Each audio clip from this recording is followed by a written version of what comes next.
বিশ্বের কিছু কিছু অঞ্চল, বিশেষ করে মধ্যপ্রাচ্য, কোনোদিনই যেন শান্ত হবার নয়।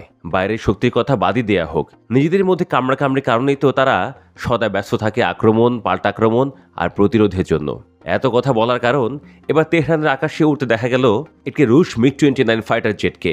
উড়ন্ত যুদ্ধবিমানটির একাধিক ফুটেজ ছড়িয়ে পড়েছে সামাজিক যোগাযোগ মাধ্যমগুলোতে। আকাশযানটি থেকে সনিক বুমের শব্দও পেয়েছেন স্থানীয়রা, এমন দাবি করা হয় ভিডিওগুলোতে। সংশ্লিষ্ট সূত্রে বরাত দিয়ে স্থানীয় গণমাধ্যমগুলোর দাবি, ফাইটার জেটটি ইরানের বিমান বাহিনীর, যা কয়েকদিন আগেই বহরে যুক্ত হয়েছে। তেহরানের উপর দিয়ে রুটিন ফ্লাইট পরিচালনা করছিল এটি।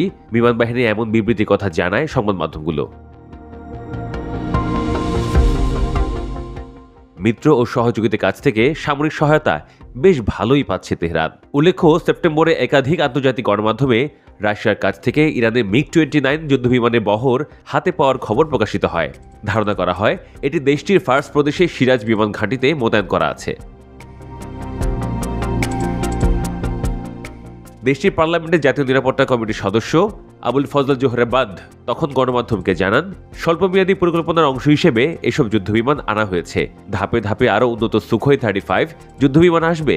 জোহরাবাদ আরও জানান, চীনের তৈরি আকাশ প্রতিরক্ষা ব্যবস্থা HQ-9 ও রাশিয়ার তৈরি আকাশ প্রতিরক্ষা ব্যবস্থা S-400ও বিপুল পরিমাণে সরবরাহ করা হচ্ছে। তাঁর ভাষায়, MiG-29 এর এই সরবরাহ স্বল্পমেয়াদী সমাধান।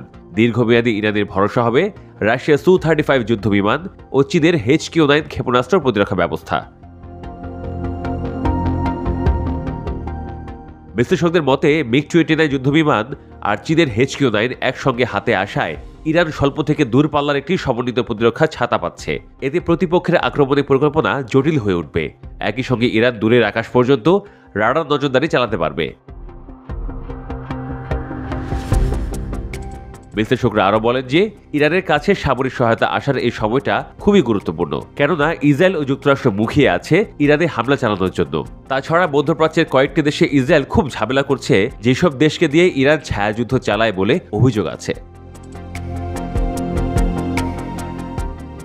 পশ্চিমা বিশ্লেষকদের দাবি, ইরান 50টি Su-35 যুদ্ধবিমান চাইছে, কিন্তু সরবরাহ ধীর গতিতে হচ্ছে, কারণ রাশিয়ারই ইউক্রেনে এসব বিমানের প্রয়োজন পড়ছে। যদি Su-35 সরবরাহ অব্যাহত থাকে, তবে 1979 সালের পর থেকে এটিই হবে ইরানের বিমান বাহিনীর সবচেয়ে বড় শক্তি বৃদ্ধি। বহুমুখী এই যুদ্ধবিমানগুলো ইরানকে প্রতিরক্ষা ও আক্রমণ দুই ক্ষেত্রেই ইসরায়েল ও উপসাগরীয় অঞ্চলে বিমান বাহিনীর সঙ্গে প্রতিদ্বন্দ্বিতা করার ক্ষমতা দেবে।